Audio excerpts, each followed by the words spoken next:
This is a bike ride in Tochigi going from Kanuma up to Nikko, over to Furumine Shrine area, and then back down to Kanuma town. One of the first stops was supposed to be Enkoji Temple, but the shrine near turned out to be a bit more interesting. After that, it's a climb up to Nikko through the forests for a ramen. After ramen, we climb out of Nikko through the forest before a descent through more forests, and then a big climb up to Furumine Shrine. After the shrine, up through some really remote mountains before a long descent through the rice fields. 104 kilometers in total, 1,850 meters of climbing.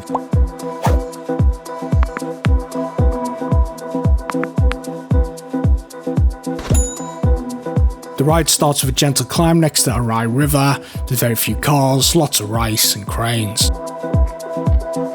It's not too long before you enter the rindos or the forest areas. I love the forest, gets my ginger skin out of the sun for a bit.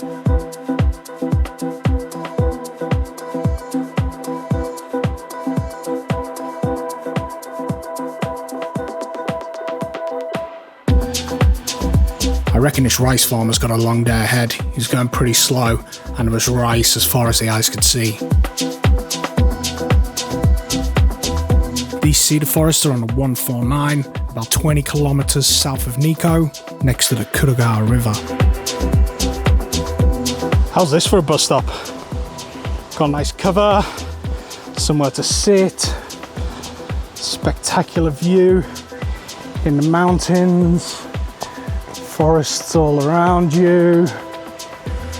The timetable is not that awful. I think this is a solid 8.5 out of 10. You can go and have a look at the river while you wait for the bus. Beautiful.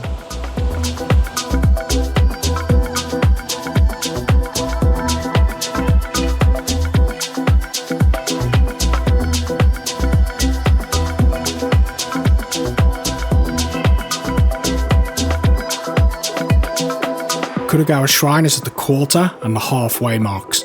We pass it on the way to Nikko and then back on the way down before the climb up to Furumine Shrine. It used to be a temple, but during the Meiji era it became a shrine. Apparently the shrine has 12 soldier spirits, but I'm not sure I could see them. Apparently the shrine can help children with skin diseases given the right circumstances when they visit the shrine, such as seeing a good dermatologist before they visit. It's also really difficult to research the shrines because there's not a lot of information about many of them online.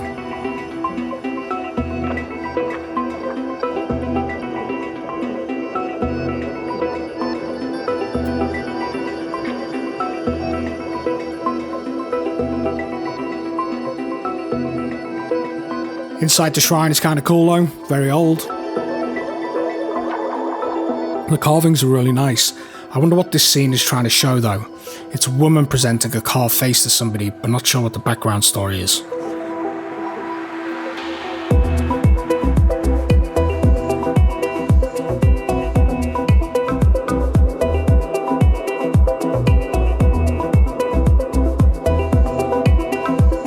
After the shrine, time to do the climb up and over to Nikko. This I think is the hardest part of the day. 13% in places, seems to go on forever. But at the end you treat some great views on the descent and you can get a nice feed at Nikko. So here's my lunch. Spicy onion ramen with some gyoza. And Shing got a bonten ramen, which is soy sauce? Yeah, soy sauce. So yeah. Time to head out of Nikko now through the forests. Then the longest climb of the day, 13 kilometers up to Furumine Shrine.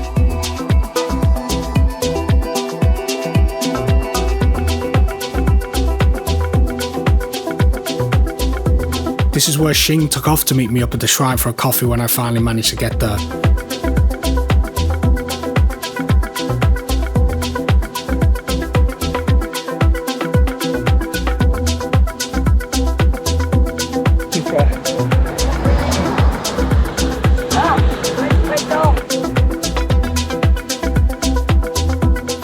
final 4 kilometers to the shrine's about 8 to 10%. Grind, grind, grind. I wanted to stop here and do another bus stop of the week, just as an excuse to have a break.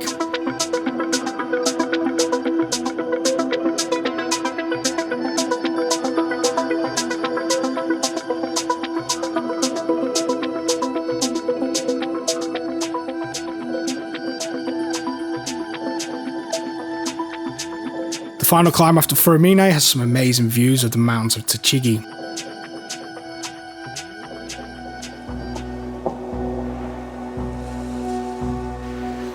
Bit of a warning now from Nikko city government, so I might deploy Metallica on a loudspeaker.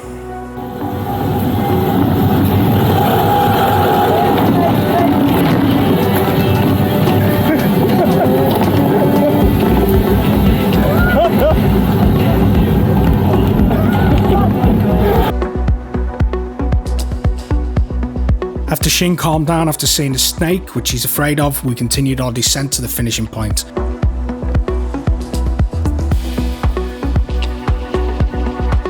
The descent follows the 246 heading back towards Kanuma.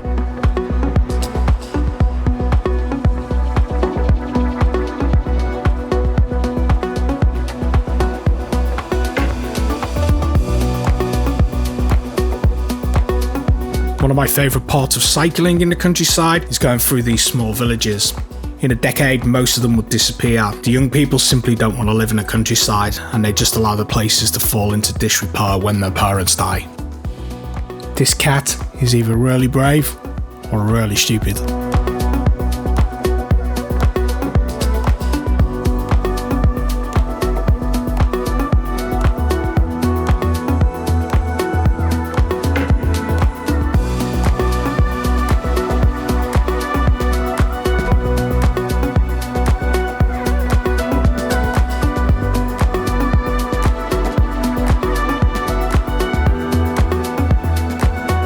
We finished the ride through the rice fields.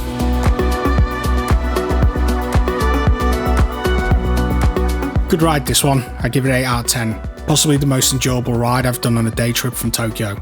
Left home 6 AM, got home about 7 PM, so it's quite a long day, but still quite manageable. The drive home is pretty nice too.